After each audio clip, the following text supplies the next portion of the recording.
सिलीगुड़ी में नए अदालत भवन की मांग में वकीलों का प्रदर्शन।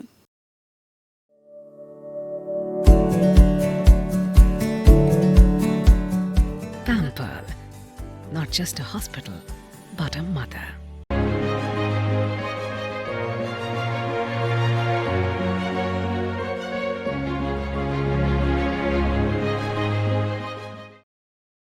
सिलीगुड़ी में नए अदालत भवन की मांग में वकीलों ने विरोध प्रदर्शन किया।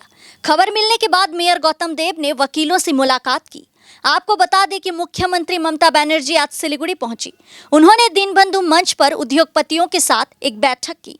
दूसरी ओर वकीलों ने उस समय नए भवन की मांग को लेकर विरोध प्रदर्शन किया। सिलीगुड़ी बार एसोसिएशन के सदस्यों ने कहा कि यह हमारी लंबे समय से मांग रही है, लेकिन अभी तक प्रशासन ने इस मुद्दे पर कोई कार्रवाई नहीं की है। इसलिए आज हम लोग मुख्यमंत्री का ध्यान इस मांग की ओर आकर्षित करने के लिए सड़कों पर उतरे हैं। 14 বছর ধরে অপেক্ষা করছি, আন্দোলন করছি, বিভিন্ন জায়গায় ল মিনিস্টারকে চিঠি দিয়েছি, মেয়রকে চিঠি দিয়েছি, সমস্ত জায়গায় হাইকোর্টকে চিঠি দিয়েছি। আমাদের এই শিলিগুড়িতে কোর্ট বিল্ডিং হচ্ছে না, যার ফলে লিটিগেন্ট পিপুল উকিলরা আমরা প্রচণ্ড পরিমাণে অসহায় অবস্থায় পড়ে আছি। আমরা দেখলাম যে জলপাইগুড়িতে সার্কিট বেঞ্চ হয়ে যাচ্ছে, হ্যাঁ, আলিপুরদুয়ারে বিল্ডিং হয়ে গেল, ইসলামপুর হয়ে গেল, কিন্তু শিলিগুড়ি বঞ্চিত। শিলিগুড়ির আইনজীবীরা বঞ্চিত, শিলিগুড়ির সাধারণ লিটিগেন্ট পিপুল বিচারপ্রার্থী মানুষ বঞ্চিত। আমরা আজকে সকাল থেকে চেষ্টা করেছিলাম যাতে আমরা মুখ্যমন্ত্রীর কাছে একটা ডেপুটেশন দিতে পারি, কিন্তু প্রশাসনিক স্তরে আমরা কোনো রকম সহযোগিতা পাইনি। তাই আমরা বাধ্য হয়ে আইনজীবীরা রাস্তায় নেমেছি যে আমরা একটা জিনিস জানাতে চাই মুখ্যমন্ত্রীকে, আমরা কি চাই, আইনজীবীরা কি চাইছে। শিলিগুড়ি আদালতে একটা কোর্ট বিল্ডিং চাই, যেটা 14 বছর আগে এই বর্তমান সরকারের পক্ষ থেকে ভেঙে দেওয়া হয়েছিল, যে নতুন বিল্ডিং করা হবে এই আশাতে।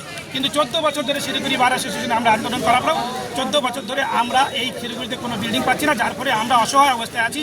বৃষ্টির মধ্যে আপনারা কোর্টে ঢুকলেই দেখতে পাবেন কি পরিস্থিতিতে আমরা আছি। অবিলম্বে শিলিগুড়ি আদালত চত্বরে নতুন কোর্ট বিল্ডিং চাই।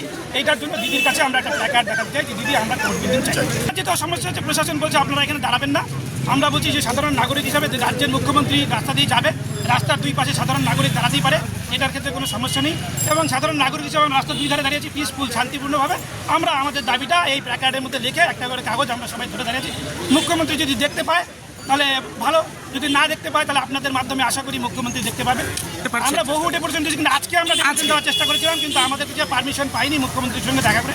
আমাদের শিলিগুড়ি বার অ্যাসোসিয়েশনের একটা প্রতিনিধি দল দেখা করবে, এই জন্য সকাল থেকে প্রচেষ্টা চালানো হয়েছিল, কিন্তু আমরা সেই জায়গায় ব্যর্থ হয়েছি যে আমাদের প্রতিনিধি দলের সঙ্গে দেখা করার অনুমতি আমরা পাই না। সদীপের প্রশাসনের কাজ করবো, আমরা কি প্রশাসনের কাজ করবো? প্রশাসনের কাজে বাধা দেওয়া আমাদের কাজ না। আমরা আমাদের এই প্ল্যাকার্ডটা মুখ্যমন্ত্রীকে দেখাতে চাই, সেটার জন্য আশা করি প্রশাসন আমাদেরকে সহযোগিতা করবে। दूसरी ओर घटना की खबर मिलने पर मेयर गौतम देव मौके पर पहुंचे। मेयर ने कहा कि सिलीगुड़ी कोर्ट परिसर में जल्द ही एक नया भवन बनाया जाएगा। वह इस मुद्दे पर कानून मंत्री मलय घटक और सिलीगुड़ी बार एसोसिएशन के साथ विचार विमर्श करेंगे। মুখ্যমন্ত্রীর নির্দেশে মেয়র গৌতম দেব মহাশয় আমাদের কাছে এসেছিলেন। উনি আমাদেরকে একটা পরিষ্কার বার্তা দিলেন।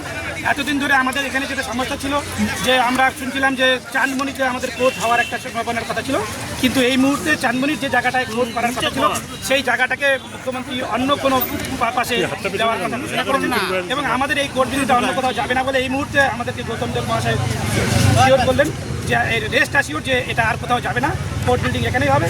এবং এই সংক্রান্ত আরও আলোচনা যেটা হবে সেই ব্যাপারে একটু পরে সন্ধ্যার দিকে উনি আইনমন্ত্রীর সঙ্গে আমাদের শিলিগুড়ি বার অ্যাসোসিয়েশনের প্রতিনিধি দলের সঙ্গে একটা মিটিংয়ের ব্যবস্থা করতেছেন। সন্ধ্যার সময় আইনমন্ত্রীর সঙ্গে বসে এই ব্যাপারে আরও যেটা কার্যকরী ভূমিকা বা পদক্ষেপ হবে সেটা নিয়ে ওনারা আরও ফাইনাল করবেন। আমরা আশা করছি আমাদের মেয়র শহরের প্রধান নাগরিক, তিনি যখন আমাদেরকে সবার সামনে এই আশ্বাস দিয়েছেন এবং মুখ্যমন্ত্রীর নির্দেশে যখন নিয়ে এসেছেন, তখন আমি মনে করি এটার মধ্যে কোনো জটিলতা নেই, এটা 100% সঠিক। এবং এই আশা রেখেই আমরা আদালতে ফিরে যাচ্ছি, এবং রাত্রিবেলায় বা আগামী দিনে আমাদের সদস্যদের সঙ্গে, মেম্বারদের সঙ্গে আইনমন্ত্রী বা মেয়রের আগামী দিনে কী আলোচনা হয় সেটা সময় আপনাদের জানাবো। আপনারা সবাই এখানে এসে আমাদের এই যে আমরা দৃষ্টি আকর্ষণ, আমরা কিন্তু কোনো আন্দোলন বা অবস্থান বা আমরা কিন্তু কোনো ঝামেলার জন্য আসিনি। আমরা মুখ্যমন্ত্রীর দৃষ্টি আকর্ষণ করতে এসেছিলাম একটা ইস্যুতে। আমরা আশা করি যে মুখ্যমন্ত্রীর দৃষ্টি আকর্ষণ করতে পেরেছি, সেই কারণে দিদির নেতৃত্বে মেয়র এসেছিলেন। আমরা আশা করি যে এই সমস্যার সমাধান হবে। আপনাদেরকে সবাইকে এখানে আসার জন্য অশেষ অশেষ ধন্যবাদ। আগামী দিনে যা রিপোর্ট হবে আমরা আপনাদেরকে জানাবো। আমরা সাধারণ আইনজীবীরা এখানে সবাই আছি, এখানে কোনো কংগ্রেস, সিপিএম, তৃণমূল, বিজেপির গল্প নেই। আমরা আইনজীবীরা আমাদের দিদি মুখ্যমন্ত্রী, মাননীয় মুখ্যমন্ত্রীর সঙ্গে তার দৃষ্টি আকর্ষণের জন্য এসেছিলাম। একদম সাধারণ নাগরিক হিসাবে আমরা এখানে উপস্থিত হয়েছি, আমাদের সব দিদি সবাই আছে। সাধারণ আইনজীবী এবং নাগরিক হিসাবে আমরা এখানে এসেছিলাম। এখানে কোনো রাজনৈতিক কালার নেই। দৃষ্টি আকর্ষণ করেছিলাম মুখ্যমন্ত্রীর, এবং মুখ্যমন্ত্রীর নির্দেশে এই মুহূর্তে গৌতম দেব এসেছেন। তার মানে আমরা মুখ্যমন্ত্রীর দৃষ্টি আকর্ষণ করতে সমর্থ হয়েছি, এবং মুখ্যমন্ত্রীর দৃষ্টি যেহেতু আকর্ষণ করতে আমরা সমর্থ হয়েছি, মুখ্যমন্ত্রীর নির্দেশে মেয়র এসেছেন। আমরা এটা ধরে নিচ্ছি যে আমাদের যে উদ্দেশ্য ছিল মুখ্যমন্ত্রীর দৃষ্টি আকর্ষণ, সেটা সফল হয়েছে।